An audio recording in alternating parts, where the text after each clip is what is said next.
ಎಲ್ಲರಿಗೂ ರಾಗ ಆರ್ಟ್ಸ್ ದಸರಾ ಕಥೆಗಳಿಗೆ ಸ್ವಾಗತ. ಇಂದು ನವರಾತ್ರಿಯ 9ನೆಯ ದಿನ, ಮಹಾಗೌರಿಯನ್ನ ಪೂಜೆ ಮಾಡುವಂತಹ ದಿನ. ಇವತ್ತು ಮಹಾಗೌರಿಯ ಹಿನ್ನೆಲೆ ವಿಶೇಷತೆಯನ್ನ ತಿಳ್ಕೊಳ್ಳೋಣ. ಸಿದ್ಧಿದಾತ್ರಿ ದೇವಿಯು ತ್ರಿಮೂರ್ತಿಗಳಾದ ಬ್ರಹ್ಮ, ವಿಷ್ಣು, ಮಹೇಶ್ವರರಿಗೆ ಆಧ್ಯಾತ್ಮಿಕ ವೈಭವ ಮತ್ತು ಪರಿಪೂರ್ಣತೆಯನ್ನ ನೀಡ್ತಾಳೆ. ಬ್ರಹ್ಮ ತನ್ನ ಸೃಷ್ಟಿ ಕಾರ್ಯಕ್ಕೆ ಸಹಾಯ ಬೇಕು ಅಂತ ದೇವಿಯ ಪ್ರಾರ್ಥನೆಯನ್ನ ಮಾಡ್ತಾನೆ.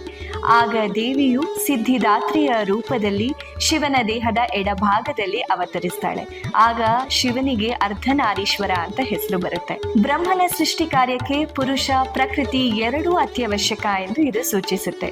ಹಾಗೆ ಸಿದ್ಧಿದಾತ್ರಿ ಶಿವನಿಗೆ 18 ಶಕ್ತಿಗಳನ್ನ ಅಥವಾ 18 ಸಿದ್ಧಿಗಳನ್ನ ವರವಾಗಿ ನೀಡ್ತಾಳೆ. ಇಷ್ಟು ದಿವಸ ರಾಗ ಆರ್ಟ್ಸ್ ದಸರಾ ಕಥೆಗಳಲ್ಲಿ ಪಾರ್ವತಿ ದೇವಿಯ 9 ಅವತಾರಗಳ ವಿಶೇಷತೆಗಳನ್ನ ನಾವೆಲ್ಲರೂ ತಿಳ್ಕೊಂಡಿದ್ದೇವೆ. ತಮಗೆಲ್ಲರಿಗೂ ನಮ್ಮ ರಾಗ ಆರ್ಟ್ಸ್ ವತಿಯಿಂದ ನವರಾತ್ರಿ ಹಾಗೂ ದಸರಾ ಹಬ್ಬದ ಹಾರ್ದಿಕ ಶುಭಾಶಯಗಳು.